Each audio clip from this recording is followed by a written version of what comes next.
बड़े अच्छे अच्छे नाम भी हैं उनके, अब्दुल्ला, अब्दुर्रहमान, बड़े अच्छे अच्छे इस्लामी नाम हैं। घरों में जा करके सर्वे कर लो, पूछो भाइयों क्या तुम मस्जिद में नमाज पढ़ने आते हो? नहीं साहब, थोड़ी कोताही है, जुमा जुमा तो आते हैं, पांचों टाइम में नहीं आते हैं। वाह वाह भाई, मेरे भाई, तुम तो नबी के आशिक हो, तुम तो नबी के चाहने वाले हो, तुम तो नबी से प्यार करने वाले हो। अरे तुम कैसे नबी के चाहने वाले हो? तुम नबी के लिए जान देने की बात करते हो, तुम पांचों टाइम नमाज में हाजिर होने के लिए तैयार नहीं हो।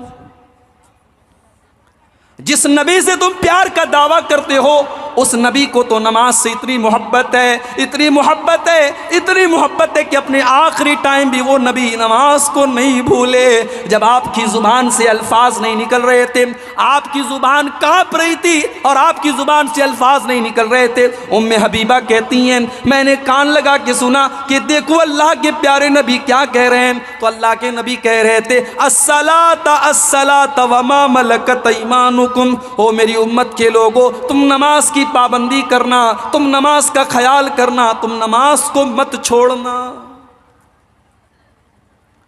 किसी हाल में माफ नहीं। अभी एक बीजेपी की किसी एमएलए ने एक फोटो डाल दी साहब, ट्रेन में कुछ हमारे भाई लोग नमाज पढ़ रहे थे, रास्ते में जो ट्रेन में बीच में रास्ता होता है, पैसेज होता है, जमात बना के नमाज पढ़ रहे हैं। बीजेपी के एमएलए ने फोटो डाल दिया कि साहब ये क्या हो रहा है।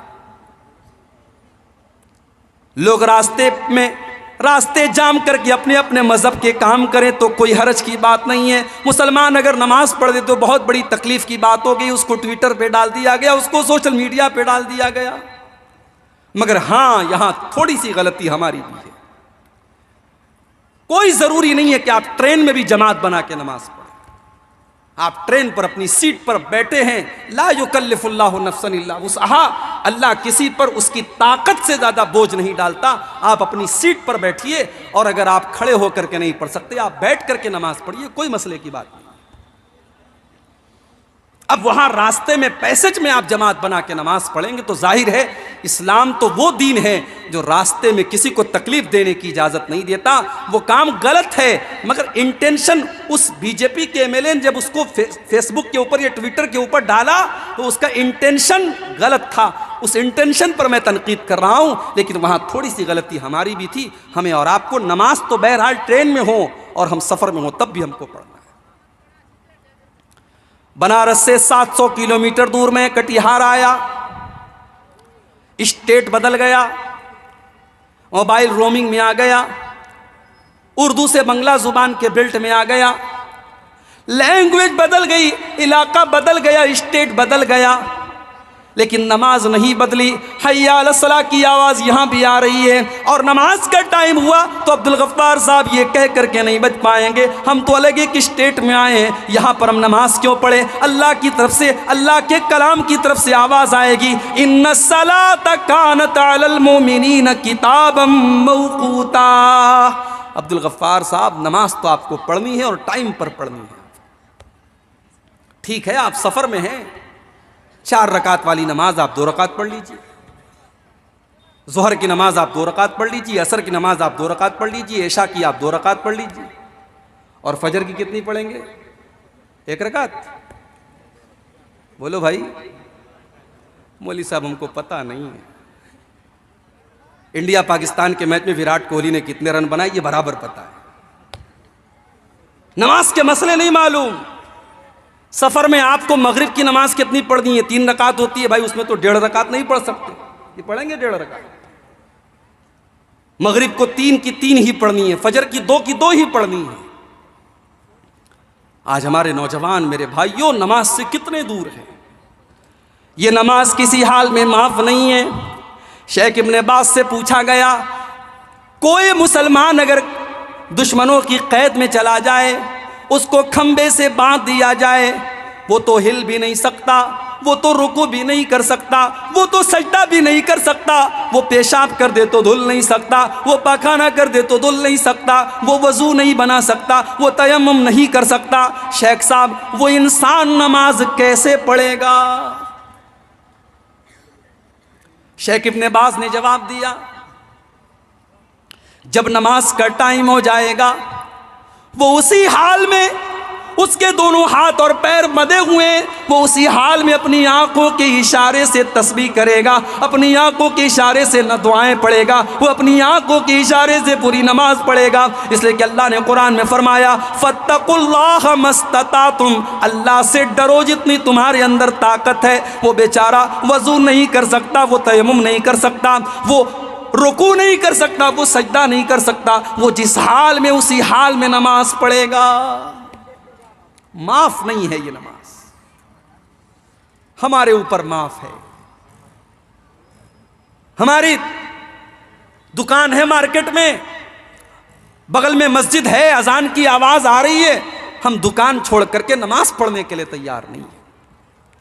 मेरे प्यारे साथियों, अपनी दुकान से कह दो, अपने काम से कह दो कि नमाज का टाइम है। नमाज से मत कहो कि मेरी दुकान का टाइम है। रिजालुल्ला तुलहीहिम तिजारतुम वला बैउन ज़िक्रिल्लाह, अल्लाह के नेक बंदे, अल्लाह के मोमिन बंदे नमाज की वजह से, अपने काम की वजह से कभी नमाज को नहीं छोड़ते। वो नमाज की वजह से अपने काम को छोड़ देते हैं।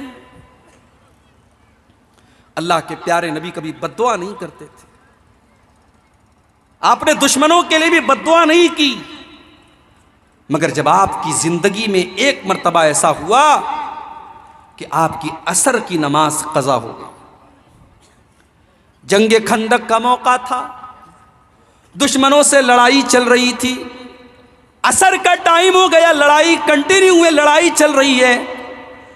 मगरिब का टाइम हो गया, सूरज गुरूब हो गया और अल्लाह के प्यारे नबी की असर की नमाज कज़ा हो गई। आपने बद्दुआ देते हुए फरमाया मला अल्लाहु बुयूतहुम व कुबूरहुम नारा शगलूना अनिस सलातिल वुस्ता, अल्लाह ताला इनके घरों को जहन्नम की आग से भर दे, इनकी वजह से हमारी असर की नमाज कज़ा हो गई। इतनी मोहब्बत थी अल्लाह के नबी को नमाज। सोमवार के दिन आपका इंतकाल हुआ, आखिरी नमाज आपने फजर की देखी। फजर की नमाज का टाइम है, अबू बकर सिद्दीक नमाज पढ़ा रहे हैं, सहाबा पीछे नमाज पढ़ रहे हैं। अल्लाह के प्यारे नबी की तबीयत कुछ बेहतर महसूस हुई, आप खड़े हुए, हुजरे आयशा का पर्दा हटाया, सामने सफ़े लगी हुई हैं, सहाबा नमाज पढ़ रहे हैं। नबी अकरम ने अपने सहाबा को नमाज पढ़ते हुए देखा, आपके चेहरे पर मुस्कुराहट आ गई, आप हंसने लगे, मुस्कुराने लगे, आपके दिल को सुकून पहुंचा। मेरी उम्मत मेरे बाद भी नमाज पढ़ेगी, मेरी उम्मत के लोग मेरे बाद भी नमाज को कायम रखेंगे, मेरे मिशन को कायम रखेंगे, मेरे काम को जारी रखेंगे, नमाज बंद नहीं होगी। आपके चेहरे पर मुस्कुराहट फैल गई। सहाबे किराम नमाज पढ़ रहे हैं। अच्छा, जिसको जिससे मोहब्बत होती है ना, उसकी मौजूदगी का एहसास वो कर लेता है। सहाबा ने नमाज की हालत में महसूस कर लिया कि अल्लाह के नबी अपने हुजरे के दरवाजे तक आए। सहाबा कहते हैं कि हमें डर महसूस हुआ कि कहीं हमारी नमाज ना खराब हो जाए। अबू बकर सिद्दीक को भी महसूस हो गया, वो पीछे हटने लगे। अल्लाह के प्यारे नबी ने इशारा किया कि नमाज को कंटिन्यू रखो और आपने दोबारा पर्दा गिरा दिया। सहाबा कहते हैं ये आखिरी दीदार था जो हमने अल्लाह के प्यारे नबी सल्लल्लाहु अलैहि वसल्लम का किया था। इतनी मोहब्बत थी मेरे भाइयों नमाज से। हमारा नौजवान नमाज नहीं पढ़ता, नमाज पढ़ेगा कैसे? ये दारू पीता है, नमाज कहां से पढ़ेगा? ये जुआ खेलता है, नमाज कहां से पढ़ेगा? शराब के और जितने नुकसान है वो सब तो एक तरफ है, जो शराबी होगा वो नमाजी नहीं बन सकता और जो नमाजी बनेगा वो शराबी नहीं बन सकता।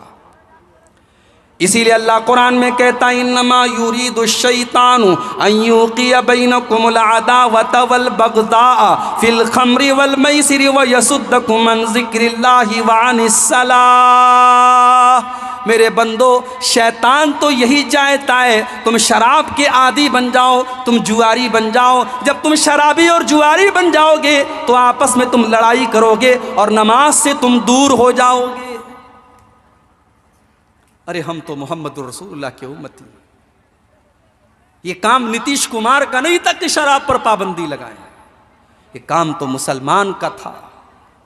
मुसलमानों के गांव में बड़े बड़े बोर्ड लगे होने चाहिए थे कि हमारा गांव है, यहां शराब का अड्डा नहीं खुलेगा। शराब बंदी ये बिहार गवर्नमेंट का काम नहीं था, ये मुसलमान का काम था मेरे भाई। ये हमारे मजहब की तालीम है, ये हमारे धर्म की तालीम है कि हमें शराब को हाथ नहीं लगाना है। उस्मान गनी कहते थे इज्तनिबुल खमरा, ओ लोगो शराब से बचो, फ़इन्नहा उम्मुल खबाइस, इसलिए कि शराब बहुत सारी बुराइयों की जड़ है, बहुत सारी बुराइयों की जड़ है। उस्मान गनी बयान करते हैं पहले के दौर में एक आदमी था, बहुत अल्लाह वाला था, बहुत नेक था, बहुत मुत्तकी था, बहुत परहेजगार था। उस दौर की एक फाहिशा औरत ने, एक बदचलन औरत ने उसको अपने जाल में फंसाने की कोशिश की। उसने अपनी एक लौंडी को भेजा, लौंडी आई, हजरत चलिए हमारी मालकिन ने आपको बुलाया है। क्या बात है, क्या काम है? वो कुछ गवाही देना है, बड़ा बहुत इंपॉर्टेंट काम है, बड़ा अहम काम है, आपको गवाही देना है, चलिए आप। हजरत बेचारे सीधे साधे थे, चल दिए। अब जब हजरत पहुंचे उस औरत के घर में तो हदीस के अल्फाज हैं, लौंडी जब अंदर गई दरवाजा बंद, और अंदर गई दूसरा दरवाजा बंद, और अंदर गई तीसरा दरवाजा बंद, 7 दरवाजों के अंदर लेके गई। लास्ट में कमरा था, कमरे में वही बदचलन औरत थी, खूबसूरत औरत थी, और एक छोटा सा बच्चा था जिसके बगल में, जिसके बाजू में चाकू रखा हुआ था, और एक शराब का जाम था, शराब की बोतल थी और गिलास रखा हुआ था। औरत ने कहा तुम्हें 3 में से कोई एक काम करना है, या तो तुम मेरे साथ जिना करो, या तुम इस बच्चे को कत्ल कर दो, या तुम शराब का एक प्याला पी लो। उसने सोचा जिना तो बहुत बड़ा गुनाह है, बच्चे को कत्ल करना उससे बड़ा भी गुनाह है, इससे आसान काम यह है कि मैं शराब पी लेता हूं। गौर से सुनना मेरे वो भाइयों जो जिंदगी में कभी शराब के करीब गए हो, बड़े दर्द के साथ ये वाक़या बयान कर रहा हूँ। उस्मान गनी रज़ी अल्लाह ताला अन्हु कहते हैं उस इंसान ने सोचा कि शराब पीना ये हल्का काम है, चलो मैं शराब पी लेता हूँ। उसने शराब का एक प्याला उठाया, उसने शराब को पिया। शराब पीने के बाद उसको और तलब महसूस हुई, उसने कहा एक और प्याला पिलाओ। उसने एक और प्याला पिया, यहाँ तक कि शराब को ख़त्म कर दिया। और जब नशे में हो गया उसने उस औरत के साथ ज़िना भी किया और उस बच्चे को कत्ल भी कर दिया। उस्मान गनी कहते हो लोगों, शराब की लत और ईमान एक दिल में इकट्ठा नहीं रह सकते। अगर शराब की लत लग जाए तो ईमान निकल जाता है, और ईमान है तो शराब की लत निकल जाती है। यहां इस मजलिस में अगर कोई हमारा भाई बैठा हो जिसको अल्लाह ने इस बुरी आदत में वो मुब्तला हो गया हो, तो मैं अल्लाह से दिल के साथ, और तहज्जुद का ये टाइम है, रात का टाइम है, मैं दुआ करता हूं अल्लाह उसको इस गंदी आदत से बचा ले। मेरे भाइयों, ये वो आदत है जिसको अल्लाह के प्यारे नबी ने फरमाया उम्मुल खबाइस, तमाम बुराइयों की जड़ है, तमाम गंदगियों की माँ है। और आपने अगर जवानी के दौर में शराब पी है तो आपको इस जवानी का हिसाब देना है कल क़यामत के दिन। अल्लाह के प्यारे नबी कहते हैं क़यामत के दिन दूसरा सवाल किया जाएगा, वान शबाबिही फी माबला, तूने अपनी जवानी को कहाँ गुजारा। तीसरा सवाल, वान मालिही मिन ऐन इक्तसबहू, तूने माल कहाँ से कमाया। तू ब्याज का काम करता था, तू जुआ खेलता था, तू लॉटरी खेलता था, तू हराम तरीके से पैसा कमाता था या बिजनेस करके हलाल तरीके से पैसा कमाता था। तू अच्छा मकान बना ले, तू बेहतरीन घर बना ले, तू करोड़ों की गाड़ी खरीद ले, इस्लाम को कोई एतराज़ नहीं है, अल्लाह और उसके रसूल को कोई एतराज़ नहीं है। लेकिन तूने हराम की कमाई का एक पैसा भी अगर अपने घर में तू लेकर के आया तो अल्लाह को हिसाब देना पड़ेगा। मिन ऐन इक्तसबहू, तूने माल कहाँ से कमाया। आज ये मसला भी हमारे नौजवान के साथ, 10,000 का मोबाइल उसके पास है, अब उसके दोस्त ने आईफोन खरीद लिया, 1 लाख 1.5 लाख रुपए का आईफोन खरीद लिया। एक साहब मुझसे कहने लगे अरे शेख साहब आप इतने बड़े मुकर्रिर हैं, जलसों में जाते हैं, आपको तो आईफोन लेना चाहिए। मैंने कहा भाई साहब मोबाइल उतना ही महंगा लो कि कभी खो जाए तो हार्ट अटैक ना हो। आईफोन अगर किसी के पास है और अल्लाह ना करे कभी चोरी हो जाए तो बेचारा, हम लोगों का मोबाइल अगर खो जाए तो चलो 10,000 गया, और आईफोन चला गया तो लाख 1.5 लाख चला गया। मैंने कहा इतना बड़ा रिस्क मैं नहीं ले सकता। तो आईफोन, अब दोस्त ने आईफोन खरीद लिया, अब आपका दिल देख करके मचल रहा है। अब आपने कहा यार क्या करें, चलो जुए में लगा देते हैं, 10,000 रुपया लगा देते, हो सकता है हम 1 लाख रुपया कमा ले और हम भी आईफोन खरीद लें। 10,000 रुपया आपने लगाया और जुए में आप हार गए। आपको और अच्छा, जुआ एक ऐसी चीज है, आपने 10,000 लगाया और हार गए तो यहां पर मामला रुकेगा नहीं, आप 10,000 और लाएंगे, घर के सामान बेच कर लाएंगे, बीवी का जेवर बेच करके लाएंगे, घर की जरूरी चीजें बेच करके। जुए की लत एक ऐसी लत होती है कि जैसे जैसे आप आगे बढ़ेंगे वो दलदल की तरह उसमें धंसते चले जाएंगे। मेरे प्यारे साथियों, इस कमाई का हिसाब भी अल्लाह के आपको देना पड़ेगा। वअन मालिही मिन ऐन इक्तसबहू, माल आपने कहां से कमाया। और चौथा सवाल, व फीमा अनफक़हू, माल आपने कहां खर्च किया। और 5वां सवाल होगा, व माज़ा अमिल फीमा अलिमा, मेरे बंदे तूने जो मालूमात हासिल की, तूने जो इल्म हासिल किया। जलसा चल रहा था, बड़े बड़े उलमा तकरीर करने आए थे, रात को 3 बजे तक तूने तकरीरें सुनी थी। तूने उस तकरीर के ऊपर कितना अमल किया था, तूने जो इल्म हासिल किया उस इल्म के ऊपर तूने अमल कितना किया, इसका भी तुझको हिसाब अल्लाह क्या देना पड़ेगा। इसीलिए हमारे बहुत सारे भाई कहते हैं साहब हम जलसे में नहीं जाएंगे, हम दीन का इल्म सीखेंगे ही नहीं, जितना सीखेंगे उतना हिसाब देना पड़ेगा। मेरे भाइयों, ये दूसरी गुमराही है। इल्म दीन सीखना फर्ज है आपके ऊपर। अल्लाह के यहाँ आप ये कह करके नहीं बच सकते कि हम तो सीमांचल में पैदा हुए थे, कटिहार में पैदा हुए थे, हमारे इलाके में बड़े छोटे छोटे मदरसे थे, बहुत बड़ा इदारा नहीं था, हम ज़्यादा तालीम हासिल नहीं कर पाए। दीन का जो बेसिक इल्म है, दीन का जो ज़रूरी इल्म है, वो कटिहार और सीमांचल के मुसलमान से भी पूछा जाएगा और यूपी के मुसलमान से भी पूछा जाएगा और दुनिया के हर मुसलमान से और हर मोमिन को कब्र के अंदर सवाल का जवाब देना पड़ेगा। तेरा रब कौन है, तेरा दीन क्या है और तेरे नबी कौन है, इन 3 सवालों का जवाब हम सबको देना है मेरे प्यारे साहब। अब आ जाइए सूरह अस्र की तरफ। वल अस्र इन्नल इंसान लफी खुस्र, कसम है ज़माने की बेशक सारे के सारे इंसान घाटे में। इल्लल्लज़ीना आमनू व अमिलुस्सालिहाति व तवासौ बिल हक़्क़ि व तवासौ बिस्सब्र। 4 चीज़ें अपने अंदर पैदा कर लो, तुम घाटे में नहीं रहोगे, तुम लॉस में नहीं रहोगे, तुम प्रॉफिट में रहोगे, तुम फायदे में रहोगे। 4 चीज़ें बस अपने अंदर पैदा कर लो। इल्लल्लज़ीना आमनू, तुम ईमान वाले बन जाओ। ईमान वाला किसको कहते हैं? ईमान वाला उसको कहते हैं जो मरते मर जाए मगर शिर्क ना करे, जो अपने माते को गैरुल्लाह के दर पर न झुकाए, जो रब कहे तो अल्लाह को कहे, जो मुश्किल कुशा कहे तो अल्लाह को कहे, जो दस्तगीर कहे तो अल्लाह को कहे, जो गरीब नवाज कहे तो अल्लाह को कहे, जो गौस आज़म कहे तो अल्लाह को कहे, जो कुर्बानी करे तो अल्लाह के नाम की करे, जो कसम खाए तो अल्लाह के नाम की खाए, जो भरोसा करे तो अल्लाह की ज़ात पर करे, जो डरे तो अल्लाह की ज़ात से डरे। ईमान इसको कहते हैं। आजकल का ईमान तो दिवाली की मिठाई में बिक जाता है।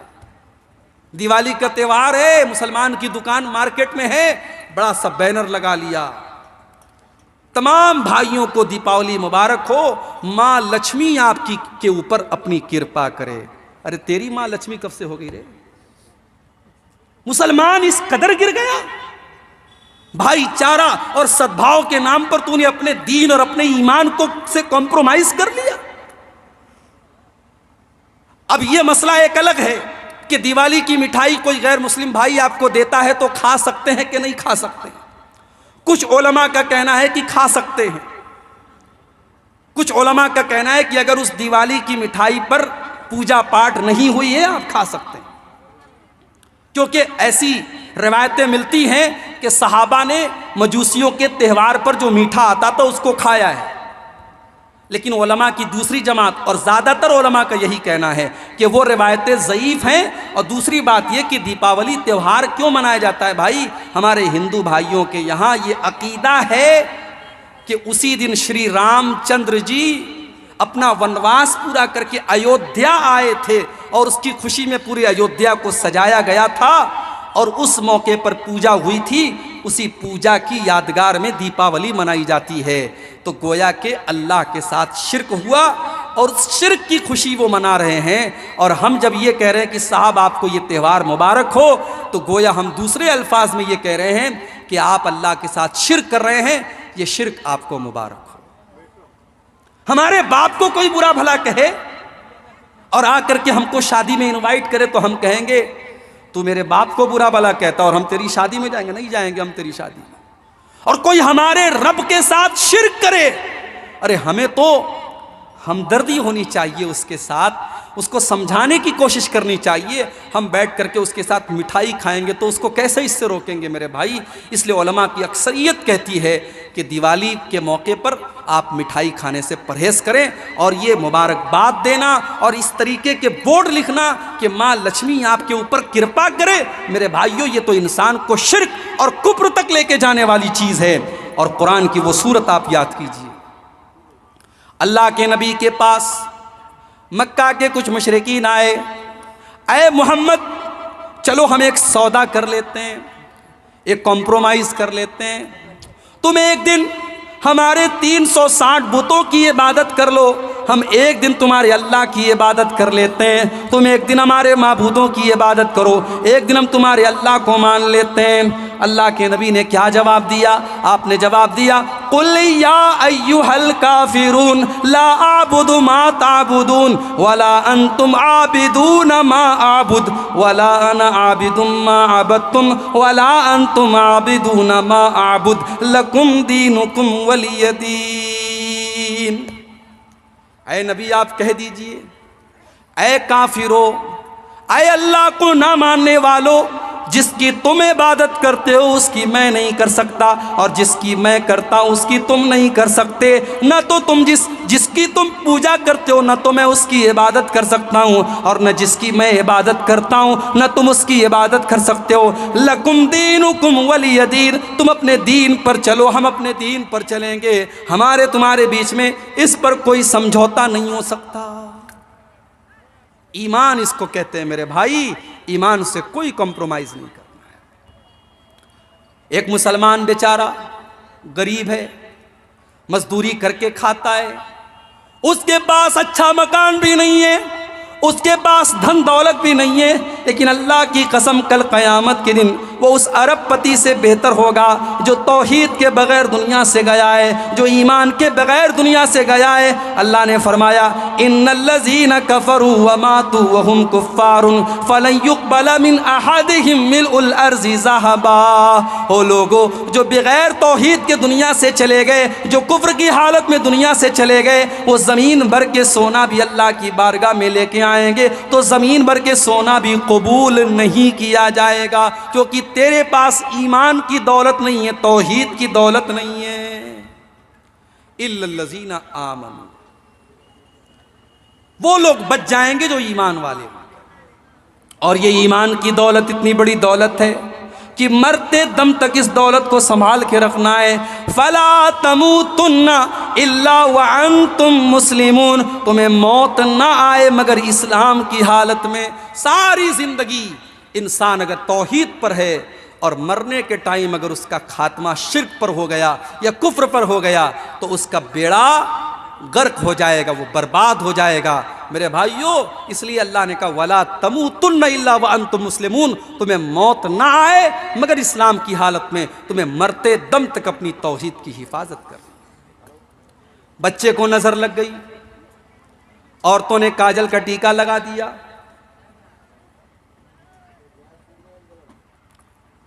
अब ये बीच में एक सवाल आ गया है, अकीका कितने दिनों से कितने दिनों तक में दे सकते हैं। पहली बात तो ये कि अकीका दिया नहीं जाता, अकीका किया जाता है। हमारे यहाँ उर्दू में बोलते हैं अकीका करना, और आपके यहाँ अकीका देना बोलते हैं, तो देना नहीं होता, अकीका किया जाता है। और अकीका का जो असल टाइम है वो 7वां दिन है। जो सुन्नत है, अल्लाह के रसूल की हदीस है कि बच्चा अपने अकीका की वजह से गिरवी रहता है। अगर माँ बाप को ताकत है और अकीका नहीं कर रहे हैं, गुनहगार होंगे। ताकत नहीं है अलग बात है, ताकत है, पैसा है, लेकिन फिर भी अकीका नहीं कर रहे, गुनहगार होंगे। अगर कोई मजबूरी ना हो तो 7वें दिन कर लेना चाहिए।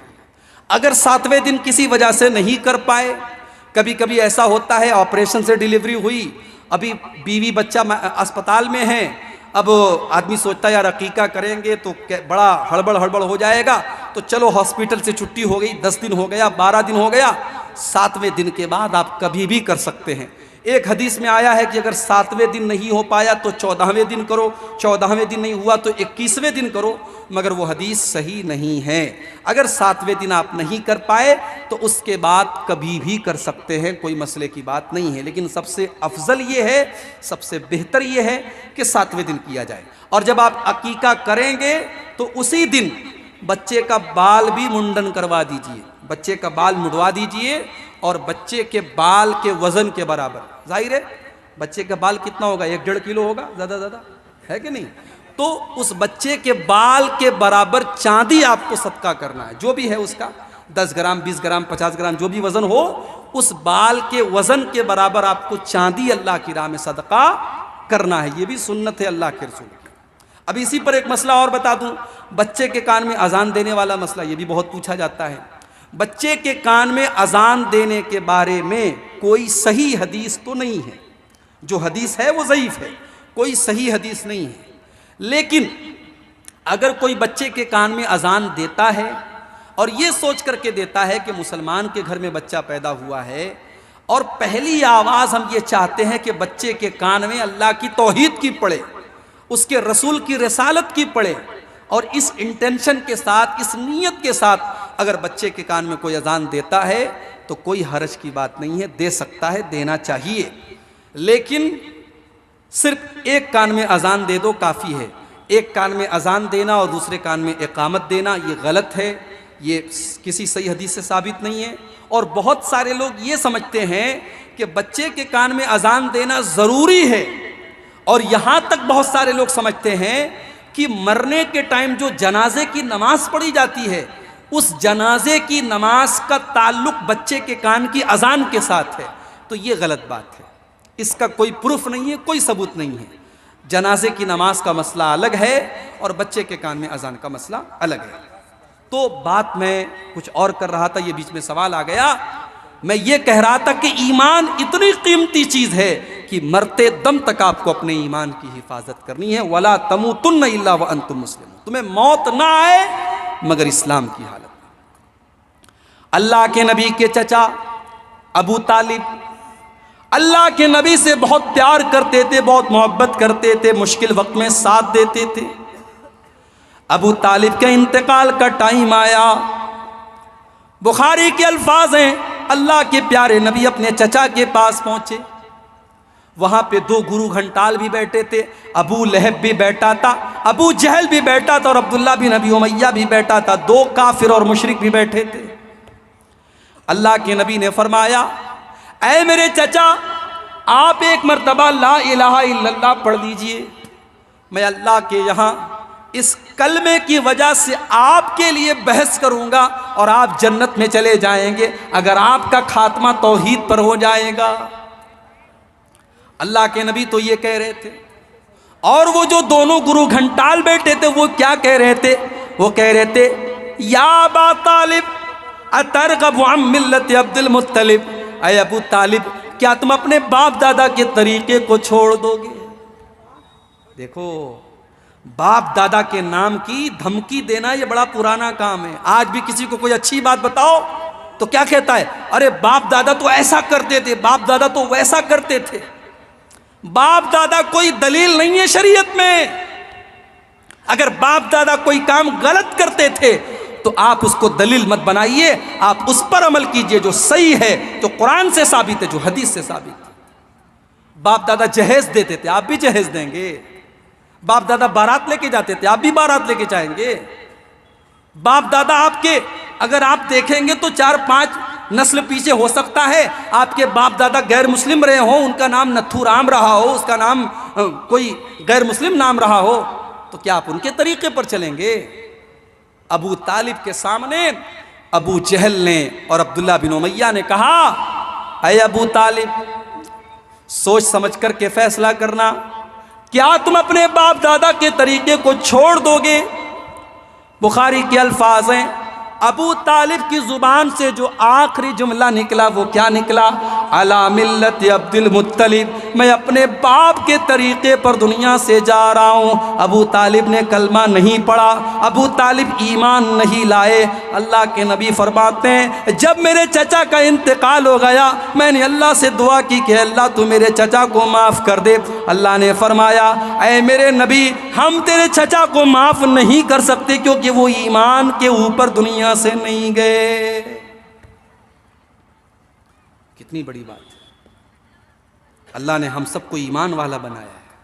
अरे फटीचर हैं, फटे हाल है, गरीब हैं, कमजोर हैं, कुछ नहीं हमारे पास, अगर ईमान है तो हमसे बड़ा कोई दौलत वाला नहीं है। अपने ईमान की हिफाजत करो मेरे भाई, ये ईमान इतनी बड़ी चीज है। सही मुस्लिम के अल्फाज हैं, अल्लाह के नबी अपनी माँ की कब्र पर जाते हैं, सहाबा भी आपके साथ में। माँ की कब्र पे जाने के बाद जब आप अपनी माँ की कब्र पे जाते हैं, 6 साल की उम्र में आपने माँ को खो दिया था। माँ का प्यार आपको याद आता है, माँ की ममता आपको याद आती है। आप तो पैदा हुए थे, बाप का साया भी नहीं था, और 6 साल की उम्र में अल्लाह ने आपकी माँ को भी उठा लिया था। आप तो यतीम थे, और यतीम का दर्द आपसे बेहतर कौन समझ सकता था। आप अपनी माँ की कब्र पे जब गए, माँ को याद किया, बचपन का ज़माना याद आया, माँ की ममता याद आई, माँ का प्यार याद आया, आपका दिल भर आया, आपकी आंखों से आंसू बहने लगे, आप रोने लगे, और आपके सहाबा भी आपको रोता हुआ देख करके रोने लगे। फिर आपने रोते रोते अपने सहाबा से फरमाया, ऐ मेरे सहाबा, मैंने अपने अल्लाह से इजाज़त मांगी थी कि मैं अपनी माँ के लिए मग़फ़िरत की दुआ करना चाहता हूँ। अल्लाह ने मुझे अपनी माँ के लिए मग़फ़िरत की दुआ करने की इजाज़त नहीं दी। सोच लो, अगर हमारी माँ मुसलमान है और हमारा बाप मुसलमान है, और हमारी माँ दुनिया से इस्लाम की हालत में जाती है, तो कम से कम हम जब दुआ के लिए हाथ उठाते हैं तो कम से कम हम ये दुआ तो कर सकते हैं, रब्बिरहमहुमा कमा रब्बयानी सगीरा, परवरदिगारा तू मेरे माँ बाप पर रहम फरमा जिस तरह बचपन में उन्होंने मुझे पाला है।